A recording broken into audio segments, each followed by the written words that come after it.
As long as I can look back, I've always been interested in maths, but it didn't start out well. I remember that it took me over 6 months to learn the two times multiplication table, but once I had accomplished that, there was an odd sense of accomplishment, and that feel good sense made me want to do more. Also, an ego problem of being bad at maths also worked as a motivator. After that, I dedicated all of my time into maths.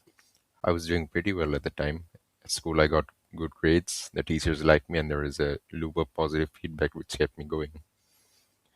I started doing maths, which were intended to be higher than my skill level just to feed my sense of curiosity and also ego. At that time, I considered myself pretty good at school and high school maths. I participated in several math Olympiads and also won a few of them. I was happy with my life. But with that came a sense of isolation. There was no one I could talk with about my ideas since everyone else had different interests, like the newest Clash Royale card or the new PS3 game.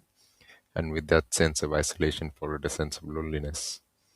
I had to adjust myself to settle in with my surroundings, but I could never be myself.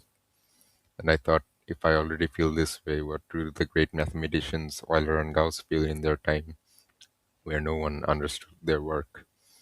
Well, perhaps loneliness is inevitable, but in this circumstance, and perhaps it is also necessary, and perhaps without great loneliness, no one could be great.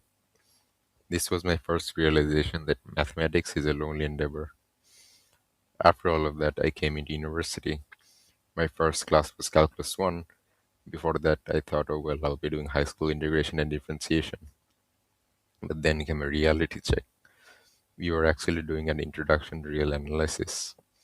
This was unlike anything I've ever done before. I'd never done proofs or formal maths ever in my life. I was thinking of changing majors from maths to CS, but that same ego problem didn't allow me to. I finished most exercises in the book and ended off with an A. Then again, the same positive feedback loop happened.